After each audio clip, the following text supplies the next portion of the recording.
इस फार्म के अगर आप मेरे शुरू के वीलॉग्स देखें आप यूट्यूब के, तो हम काफी व्लॉगिंग यहाँ पे करते रहे हैं। बल्कि मेरा ख्याल है डॉक्टर साहब मेरा पहला व्लॉग जो था इसी फार्म पे था। डॉक्टर साहब वाज द कैमरामैन। ऐसे ही यार ऐसे ही।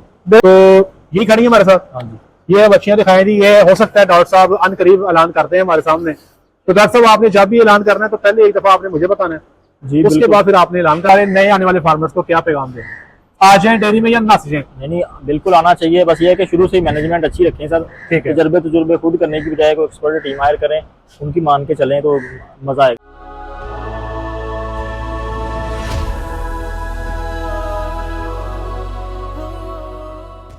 जी बिस्मिल्लाहिर्रहमानिर्रहीम, अस्सलाम वालेकुम रहमतुल्लाहि व बरकातुहू। मेरा नाम है डॉक्टर मोहम्मद मुज़म्मिल हसन। एक नए सेशन के साथ आपकी खिदमत में हाजिर है। तमाम तारीफ़ें अल्लाह पाक के लिए जिसने मुझे आपको पूरी कायनात को बनाया। हमारे साथ मिलकर दुरूद शरीफ पढ़ लें। अल्लाहुम्मा सल्लि अला मुहम्मदिन व अला आलि मुहम्मदिन कमा सल्लैता अला इब्राहीम व अला आलि इब्राहीम इन्नका हमीदुम मजीद। अल्लाहुम्मा बारिक अला मुहम्मदिन व अला आलि मुहम्मदिन कमा बारकता अला इब्राहीम व अला आलि इब्राहीम इन्नका हमीदुम मजीद। मेरे साथ मौजूद हैं डॉक्टर फैसल साहब और हम मौजूद हैं इस वक्त फैसलाबाद के एक बड़े ही नामी ग्रामी डेयरी फार्म पे, इब्राहिम डेयरीज पे। इस फार्म के अगर आप मेरे शुरू के वीलॉग्स देखें आप यूट्यूब के, तो हम काफी व्लॉगिंग यहाँ पे करते रहे हैं। बल्कि मेरा ख्याल है डॉक्टर साहब मेरा पहला व्लॉग जो था इसी फार्म पे था। डॉक्टर साहब वाज द कैमरामैन। ऐसे ही यार ऐसे ही। मेरा जिंदगी का ये पहला व्लॉग था, डॉक्टर साहब ने शूट किया था और मैंने जनाब वो पुराने शेड में बनाया था। तो आज हम यहाँ पे मौजूद हैं। इसको बने को शेड को 5 साल हो गए हैं। मैं डॉक्टर साहब से ये बात करना चाहता हूँ कि जो जेनेटिक इम्प्रूवमेंट है डॉक्टर साहब, जानवरों का दूध है आपके सामने तरकीब चली आ रही है। माशाल्लाह गायें जो हैं वो आपके पास दूध देती चली जा रही हैं। पहली नस्ल भी आ गई, दूसरी भी आ गई, तीसरी भी आ गई। सबसे पहले ये बताइएगा कि सीमन के जरिए आपको लगता है कि आप अपने जानवरों की प्रोडक्शन इंप्रूव कर सकते हैं?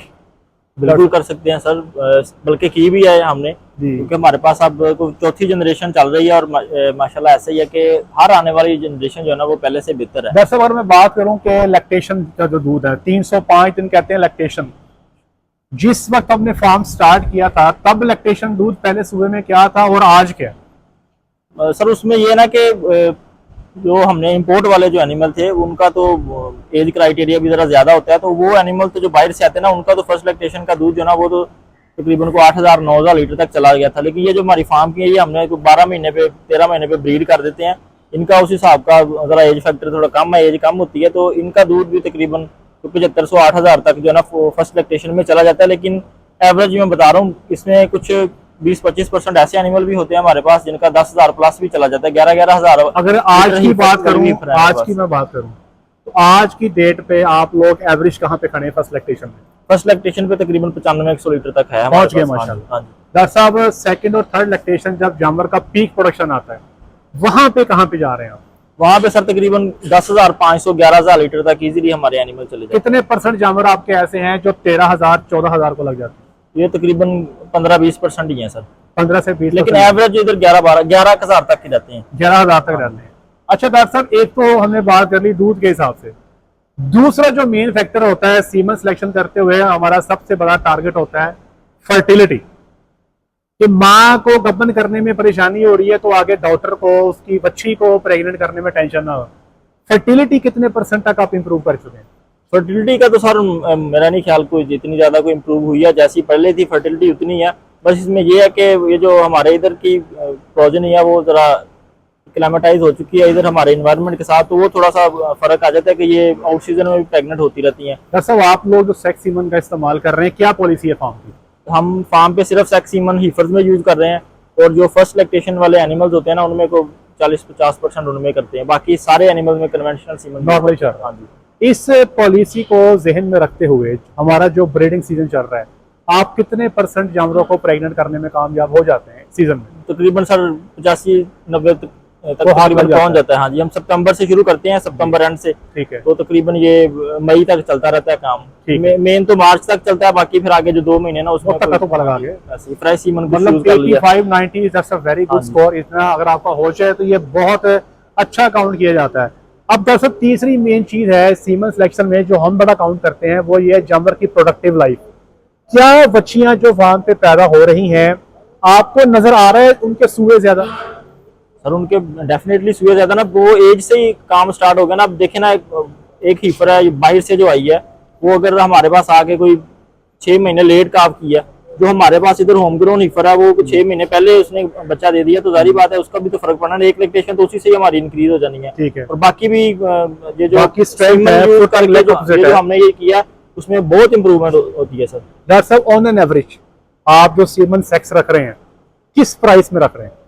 7500 से 8000 तक। 75 से 8,000 में। आपको पता है कि हमारा छोटा फार्मर जो है सबसे ज्यादा वो स्पेंड करता है सीमन के, ऐसे ही लेकिन उस तरह से वो ज्यादा रिजल्ट नहीं ले पाता। डॉक्टर साहब अमूमी तौर पे जो आप टीपीआई का इंतखाब कर रहे हैं, कितने टीपीआई का बुल ऑन एन एवरेज रख रहे हैं यहाँ पे, जीनोमिक में और प्रूवन में?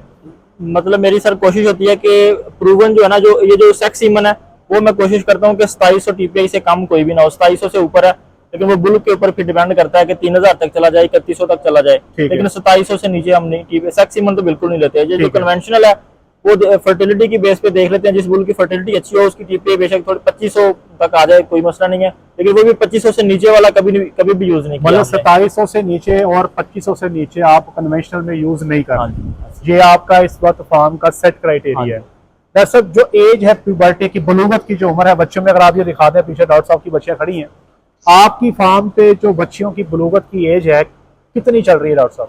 सर ये इसमें ऐसे है कि हीट पे तो ये मतलब कि ब्रीडेबल तो हो जाती हैं कोई 10-11 महीने पे, लेकिन 13 से 14 महीने से पहले हम इनको इंसेमिनेशन नहीं करते। कितने वेट पे करवा रहे हैं? ये तकरीबन 360-370 पे। 360-370 पे आप पहला टीका रखवा रहे हैं। कितने परसेंट बच्चियां खुद इंसेमिनेट हो जाती हैं और कितने परसेंट को आप प्रोटोकॉल लगा रहे हैं? 40% ही हमारे पास होती हैं, वो खुद, बाकी तो प्रोटोकॉल लगाना पड़ता है। प्रोटोकॉल मीन सिंपल पीजी भी लगाएं, वो भी प्रोटोकॉल ही है। जी। वो सिंपल पीजी लगा लें या कोई कभी ऑफ लगाना पड़ जाए। ज्यादा प्रोटोकॉल फॉर्म पे कौन सा यूज कर रहे हैं overall? Double of sink use करते हैं। डबल ऑफ सिंक आप यूज कर रहे हैं, ये जबरदस्त प्रोटोकॉल है। इस पे जो कंसेप्शन है वो आउटस्टैंडिंग आती है। 10 से 15% जो है आपका कंसेप्शन बेहतर हो जाता है। अगर आप चेक भी करना चाहते हैं, double of sink by doctor Muzammil लेके यूट्यूब पर सर्च करते हैं, आपके सामने वीडियो आ जाएगी, उसके ऊपर जो है आप इसको देख सकते हैं। डॉक्टर साहब करंट सिचुएशन में कारोबार की हालात आपके सामने, प्रॉपर्टी के साथ क्या चल रहा है और टेक्सटाइल का बिजनेस आप देख लें, या जो कारोबार बाकी हैं वो सबसे ढके छुपे नहीं है। डेयरी के हवाले से आप क्या समझते हैं कि सिचुएशन है पाकिस्तान में इस वक्त? आप स्टेबल समझते हैं, बेहतर समझते हैं, या आपको लगता है कि नीचे को काम गिरा? नहीं, अब तो बेहतर हो गया सर, पिछले 2-3 सालों की निस्बत से बेहतर हो गया। हम तो खुद अब प्लान कर रहे हैं कि एक्सटेंशन का, क्योंकि पहले हमने सोचा था कि अब हम इसको 230 पे फिक्स कर दें। ठीक है। अब इंशाल्लाह हम लोग खुद प्लान कर रहे हैं कि हम इसको एक्सटेंड करें। ये बात मैं बताता हूँ जी, 2 बड़े कॉर्पोरेट सेक्टर के फार्म्स हैं, मैं नाम कर नहीं लूंगा उनके, वो भी अब एक्सटेंशन कर रहे हैं और अपने सेटअप को हजार जानवर मजीद उसमें ऐड करने जा रहे हैं। मेरी कैलकुलेशन के मुताबिक सितंबर 2023 से लेके अब तक फार्मर स्टेबल अल्हम्दुलिल्लाह।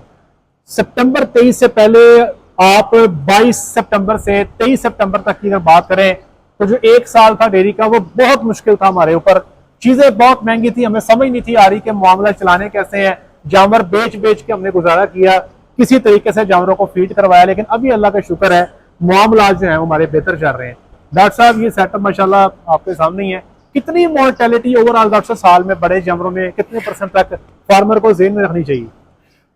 6-7% वैसे हमारी हो रही है। ठीक है। तो मेरा ख्याल है कि अगर मैनेजमेंट अच्छी हो तो 6-7% तक बंदा कर। यहाँ पर डॉक्टर साहब का माशाल्लाह 5.5 साल का तजुर्बा है, डॉक्टर साहब के नीचे टीम बड़ी अच्छी है, तो इतनी मोर्टेलिटी आपके पास ये नॉर्मल सी चीज है, हो जाती है। इस पे आप ज़हनी तौर पे तैयार रहें। डॉक्टर साहब ये बताइएगा, जो जानवर हमने शुरू में लिए थे, अमेरिकन भी लिए थे और हमने जेके से भी लिए थे, कितने परसेंट जानवर ऐसे हैं जो 4थी और 5वीं लैक्टेशन में दाखिल हुए हैं? शुरू वाले जो शिपमेंट उसमें से मेरा ख्याल है 4-5 ही गए हैं सर अभी, 4थी-5वीं लैक्टेशन तक। 4थी में तो हैं कुछ, ठीक है, 6-7 हैं, तो क्योंकि मैक्सिमम उनके अब 4थी लैक्टेशन। अगर हम एवरेज की बात करें आज से 2 साल बाद, आपको क्या लगता है कि एवरेज 3 लैक्टेशन आएगी, 4 आएगी, 5 आएगी? 4 लैक्टेशन, 4 लैक्टेशन तक का मतलब 5 भी आती है, लेकिन हम कोशिश कर रहे हैं कि 4 से ऊपर वाला रखें ना, तो हम सेल आउट कर दें। तो आप अब एक्सटेंशन पे जाने का प्लान बन गया है आप लोगों का, या अभी आप पिछले साल तो आपने जानवर सेल भी किया था, इस साल भी करेंगे सेल करने। हाँ जी, इस साल भी करेंगे। उसमें ये है कि हमारे पास माशाल्लाह पीछे से रिप्लेसमेंट हीफर्स ठीक आ रही हैं, तो इसमें ये जो हर साल सुबह कितना पड़ जाता है? तकरीबन 110-15 का एनिमल, 110-15 सुबह पड़ जाते हैं, जिसमें ऑन एन एवरेज 50-55 बच्चियां आ जाती हैं। हैं। अगर आप रिप्लेसमेंट की बात करें तो आपने को 25 रिप्लेस करनी है, हाँ जी, 25 से 30 आपकी वादू है, मतलब 25 से 30 जानवर आपके एक्स्ट्रा हैं जो आप सेल कर सकते हैं। तो ये खड़ी है हमारे साथ। हाँ जी, ये बच्चियां दिखाई दी। ये हो सकता है डॉक्टर साहब अनकरीब ऐलान करते हैं हमारे सामने, तो डॉक्टर साहब आपने जब भी ऐलान करना है तो पहले एक दफा आपने मुझे बताना है जी, उसके बाद फिर आपने ऐलान कर देना है, क्योंकि यहाँ से आके फिर मैंने जानवर आपसे ले जाने और फिर उसके बाद फिर हम देखेंगे हमने क्या करना है। ठीक है जी। डॉक्टर साहब के जानवर जो है माशाल्लाह अच्छे हैं। 9500 लीटर पहले लैक्टेशन में जो दूध है, दैट्स वेरी गुड। कुछ जानवर ये बता रहे हैं कि 10,000 11,000 लीटर के आसपास की परफॉर्मेंस अपनी दे जाते हैं। शेड माशाल्लाह इनका अच्छा बना हुआ है, खुराक इनकी अच्छी है। और डॉक्टर साहब कभी कैलकुलेट किया आपने मिसाल के तौर पर ये बच्ची जो है जो 6-7 माह की प्रेग्नेंट है, आपने कभी नोट डाउन किया कितना खर्चा उस पर आ जाता है और कितने में पड़ जाती है? हमारी जो सर कॉस्ट है उस हिसाब से तो ये तकरीबन हमें को 6.5 लाख में पड़ जाती है। बिल्कुल ऐसे ही है। ये बात डॉक्टर साहब को मैंने रैंडमली सवाल किया है, क्योंकि इनका भी जो है ना वो कैलकुलेटर बहुत तेज है, सारे दिहाड़ी बैठ के शीटें बनाते रहते हैं, जमा तफरीक जो है बहुत करते हैं। और इस फार्म पे हमने जो मेन चीज सीखी थी, जो बाकी फॉर्म्स पे इतना जोर नहीं था, वो शीटें बनानी बहुत सीखी थी डॉक्टर साहब। यार ऐसे ही शीटें बनाते रहते थे जनाब, तो इन्ने पैसे आ गए, तो इन्ने आ गए थे, इन्ने कट गए थे, ये हो गया तो वो हो गया, डेप्रिसिएशन पा दो, फलानी शय पा दो, फलानी कर दो। वो बड़ा अजीब सा मामला था। तो हमारी कैलकुलेशन के मुताबिक भी एक बछड़ी जो आपके पास तकरीबन 6 से 7 माह की प्रेग्नेंट है, वो घर में हमें 6.5 लाख की पड़ जाती है। ठीक है जी। अब इस वक्त जो 6.5 माह की बछड़ी है डॉक्टर साहब, क्या रेट है मार्केट में बोला प्रेग्नेंट का? तो मेरा ख्याल है कोई 8.75 से 9 के तकरीबन 8.5 से 9 लाख है। अब 8.5 लाख लगा दें या चले 9 लाख लगा दें। 9 लाख का मतलब ये हुआ कि तकरीबन 2.5 लाख रुपया एक बछड़ी के ऊपर प्रॉफिट हो गया। अच्छा, अब अगली बात सुन लें, इस बछड़ी की उम्र कितनी होगी जब ये 7 से 6-7 माह की प्रेग्नेंट होगी? तब इसकी उम्र होगी तकरीबन 19-20 महीने, 20 से 22 महीने, 20-22 कर लें। तो अगर आप एनुअल रिटर्न देखें तो वो तकरीबन 25 से 30% बन रहा है। और डॉक्टर साहब मैं ये समझता हूँ किसी भी कारोबार में अगर आप मेहनत करते हैं, जोर लगाते हैं, इन्वेस्टमेंट करते हैं, तो 25 से 30% जो एनुअल रिटर्न है ये इंतहाई जायज रिटर्न है। ऐसे ही, क्या समझते हैं? ऐसे ही है सर, सही कह रहा हूँ। और अभी एक और चीज बताता हूँ, अभी इस कॉस्ट में आप कह रहे हैं कि इसको कम करने के लिए कुछ स्ट्रेटजीज हैं, लेकिन उस स्ट्रेटजी पे जाने के लिए, उस कॉस्ट को कम करने के लिए एक अच्छी खासी लैंड आपको चाहिए, जो कि अमूमी तौर पे हमारे पास जो है अवेलेबल नहीं होती। ये छोटे बच्चे दिखाएं डॉक्टर साहब, ये सारे माशाल्लाह एक ही जैसे, एक ही बॉडी वेट के, एक ही हाइट के, ये खा पी रहे हैं, यशी कर रहे हैं। बिल्कुल माशाल्लाह डॉक्टर साहब इनकी यशी लगाई हुई है। ये सारे के सारे डॉक्टर साहब सीमन सारा अमेरिकन लगा रहे हैं? हाँ जी, सारा अमेरिकन लगा रहे हैं 100%। 100% आप अमेरिकन। कौन कौन सी कंपनीज यूज कर रहे हैं? कोई खास कंपनी है? ST जेनेटिक्स यूज कर रहे हैं सर, WWS है और ABS। ठीक है। ऑल्टा पे कभी नहीं गए? ऑल्टा करते रहे, अब नहीं कर रही है। सही है। अच्छा डॉक्टर साहब एक और बात बताएं, 4 मिलियन और 2 मिलियन और 12 मिलियन, ये 3 कंसिडरेशन चल रही है सेक्स सीमन में जी, तो फर्क देखा है कंसेप्शन में? कंसेप्शन में सर कोई फर्क नहीं आता। बाज दफा इस तरह भी होता है कि 2 मिलियन वाले की कंसेप्शन ज्यादा आ जाती है बाकियों से। ठीक है। इस पे मुझे भी आज तक समझ नहीं है कि ये क्या इसमें सीन है, ये क्या। लेकिन 4 मिलियन वाले की ना वो प्राइस ज्यादा है, प्राइस भी ज्यादा है, लेकिन अब उससे ज्यादा फिर दूसरे की 12 मिलियन वाले की प्राइस उससे भी ज्यादा आती है मार्केट में। लेकिन ये है कि कंसेप्शन वाइज मैंने कोई डिफरेंस इतना नहीं देखा। सही है, तकरीबन सेम रहती है कंसेप्शन। बिल्कुल ठीक हो गया। तो दरअसल नॉर्मल मीटिंग कितनी, नॉर्मल जो आपके जानवर हैं वो कितनी को मीटिंग बच्चे को दे रहे थे? सर 150 ब्रीडेबल होते हैं हमारे पास, उसमें से कोई 10-12 एनिमल जो है ना वो बच्चे के वाले कर देते हैं। बच्चे के वाले होते हैं। छोटे बछड़े सेल कर देते हैं? हाँ जी, छोटे बछड़े साथ साथ सेल करते हैं। साथ साथ सेल कर देते हैं, बिल्कुल ठीक हो गया। तो अभी आप एक्सटेंशन करने जा रहे हैं, एक शेड और लगाएंगे ऐसा? बिल्कुल, या बच्चियों के लिए बनाएंगे शेड सर। ये 2 हमारे पास जो पहले शेड है ये मिल्किंग के लिए रखेंगे। कहाँ पे जाना है ये पीछे जगह है हमारे पास, इधर जगह बनाए। जैसे ये जो हमारी जगह टोटल 4 एकड़ है? हाँ, 4.25 एकड़। 4.25 एकड़ में लोग अक्सर पूछते हैं कि जानवरों के लिए कितनी जगह चाहिए। ये 4.25 एकड़ है और यहाँ पर जानवरों का तकरीबन 225 जानवरों का बेहतरीन निज़ाम मौजूद है। रिहाइशें, पार्लर शार्लर, बंकर शंकर, साइलेज, सोलर मोलर, हर चीज मौजूद है। सोलर लगा चुके हैं डॉक्टर साहब? हाँ जी, सोलर लगा। कितनी को बचत कर रहे हैं बिजली की? सोलर से सर ये तकरीबन 9,000 यूनिट हमें महीने के बना के दे रहा है। डॉक्टर साहब ये नेट मीटरिंग पे है वैसे ही? नेट मीटरिंग 9,000 यूनिट आपके जा रहे हैं। हाँ जी। और आप कितने यूनिट कंज्यूम कर रहे हैं? डिपेंड करता है ना सीजन पे। आज पिछले महीने तो तकरीबन हमारे यूनिट इजाफी रहे हैं, ठीक है। लेकिन आगे जैसे जैसे अब कंजम्पशन, अब पंखे चल गए हैं, शावर भी चल गए हैं, मैक्सिमम कितने हो जाते हैं? मैक्सिमम 22,000 यूनिट भी हमारे कंज्यूम होते हैं। तो मैं बात ये करना चाह रहा हूँ, अगर आपने आज ये कैलकुलेट करना है ना कि आपको सोलर कितना चाहिए, तो आपने 0.75 किलोवाट पर एनिमल लगा लेना। ये एक मोटी से मैंने अपना खुलिया निकाला, बाकी तो डेफिनेटली जिस बंदे ने सोलर लगाना वो आपका लोड देखेगा, लोड देख के यूनिट कंजम्पशन देखेगा, उस पर कैलकुलेट करेगा। लेकिन मैंने जो एक मोटा सा खुलिया निकाला है कि अगर आपके पास है 100 जानवर है तो आप 75 किलोवाट का निजाम लगा लें, पूरा साल आपका इंशाल्लाह फ्री में निकल जाएगा। ये मेरी अपनी असेसमेंट है। जैसा हमारे नए आने वाले फार्मर्स को क्या पैगाम दें, आ जाएं डेयरी में या नस जाएं? नहीं, बिल्कुल आना चाहिए। बस ये है कि शुरू से ही मैनेजमेंट अच्छी रखें सर। ठीक है। तजुर्बे खुद करने की बजाय कोई एक्सपर्ट टीम हायर करें, उनकी मान के चलें तो मजा आएगा। एक डॉक्टर का फार्म पे होना कितना जरूरी है? फर्ज है सर। फर्ज है, फर्ज है। वाजिब नहीं है। फर्ज है। सुन ले, वाजिबात में से नहीं है, ये फराइज में से आपसे बता रहे हैं। डॉक्टर साहब का फार्म पे होना फर्ज है। डॉक्टर साहब ने बड़ी अच्छी बात की है, क्योंकि डॉक्टर साहब ये 10-12 करोड़ की इन्वेस्टमेंट तो होगी। 14-15 करोड़ की इन्वेस्टमेंट है। इसके ऊपर अगर आप एक प्रोफेशनल बंदा नहीं बैठाएंगे तो आपका सेटअप उस तरह से ग्रो नहीं कर पाएगा। इसलिए आप बेहतर ग्रोथ चाहते हैं, किसी एक अच्छे बंदे के साथ चले जाएं, और किसी बंदे का फार्म पे मुस्तकिल स्टे करना बड़ा जरूरी है। अब डॉक्टर साहब की ने इस फार्म के जो शेड सबसे पहला बनाया था, डॉक्टर साहब के हाथों से बना था। हर चीज का पता है, हर ऊंच नीच का पता है, हर जानवर का पता है। मुझे आज भी जानवरों का पता, डॉक्टर साहब मुझे टैग बताते हैं, अच्छा फलानी सी, मुझे आज भी याद है। ठीक है जी। इसलिए जानवरों को समझने के लिए डॉक्टर का फार्म पे जानवरों के साथ रहना जरूरी है।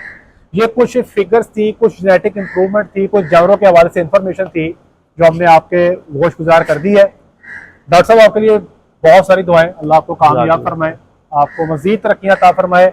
बहुत शुक्रिया आपका। आज के लिए इतना ही। अपना ख्याल रखें, दुआ में याद रखें, 5 वक्त की नमाज बाजमात अदा करें। अस्सलामु अलैकुम रहमतुल्लाहि व बरकातहू।